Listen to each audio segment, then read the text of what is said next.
Si vous avez suivi Yu-Gi-Oh ces 7 dernières années, vous connaissez forcément cette carte. Floraison de cendres et Joyeux Printemps.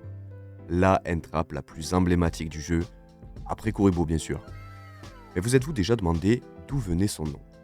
C'est vrai ça, depuis quand ça fleurit les cendres? Bah ouais.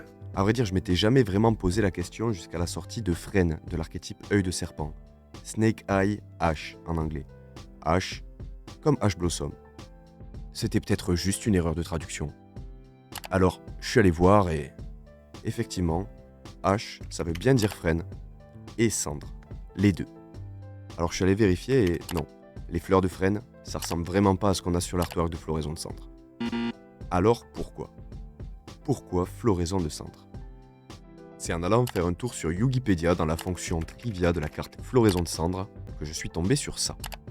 Apparemment, Floraison de cendre serait une référence à un vieux conte japonais, et je vais vous le raconter. C'est l'histoire d'un vieux couple, au Japon, qui vivait avec leur chien adoré. Un jour, le chien alla creuser un trou dans le jardin, et son vieux maître en déterra un coffre rempli de pièces d'or. Un vrai trésor. À la vue de la scène, le voisin jaloux alla demander au chanceux d'emprunter le chien. Ce que ce dernier accepta naturellement. De retour dans son jardin, le voisin ordonna alors au chien de creuser, mais celui-ci ne déterra que des os, provoquant alors une colère terrible chez le vieil imbécile qui, fou de rage, se vengea sur le chien innocent. Croyant leur chien mort de circonstances naturelles, ses maîtres l'enterrèrent dans leur jardin. Mais la nuit venue, le fantôme du chien revint voir son maître et lui dit de tailler un mortier dans l'arbre au-dessous duquel il était enterré. Le lendemain donc, le maître s'exécute, coupe l'arbre et taille un mortier dedans. Et alors qu'il remplit celui-ci de riz, les grains se changèrent en or.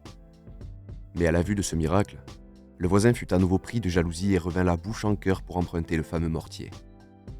De retour chez lui, il s'empressa donc d'y verser son riz, qui se changea immédiatement, non pas en or, mais en quelque chose de nauséabond.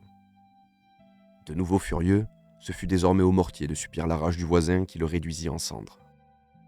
Cette fois, le vieil homme revenu chercher son mortier comprit à la vue des cendres ce qui s'était vraiment passé, et ramassa ces dernières afin de s'enfuir, penaud. Mais une fois dehors, un vent providentiel vint souffler sur les cendres, les projetant sur un cerisier mort, tout près de là. Au contact des cendres, le cerisier revint instantanément à la vie, d'une floraison joyeuse et vigoureuse.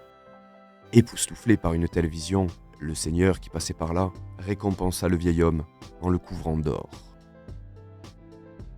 Nous y sommes, la référence à Ash Blossom est là. Les cendres qui font fleurir les cerisiers. Quant à la petite fille sur l'artwork, vous aurez sans doute remarqué ses oreilles et sa queue de chien, ou encore sa langue tirée. La plus célèbre des filles fantômes, comme on les appelle, serait donc une référence à ce pauvre chien, un peu trop chanceux. Quant au voisin, il existe plusieurs versions à la fin de l'histoire, mais on raconte qu'il essaya de nouveau de reproduire le miracle. Malheureusement, cette fois-ci, les cendres atterrirent tout droit dans les yeux du Seigneur, qui le jeta au cachot pour un bon moment. Et c'est comme ça que se termine notre histoire. J'espère qu'elle vous a plu. Si c'est le cas, n'hésitez pas à lâcher un pouce ou un commentaire ou retrouvez-nous sur Twitch du lundi au samedi. La bise!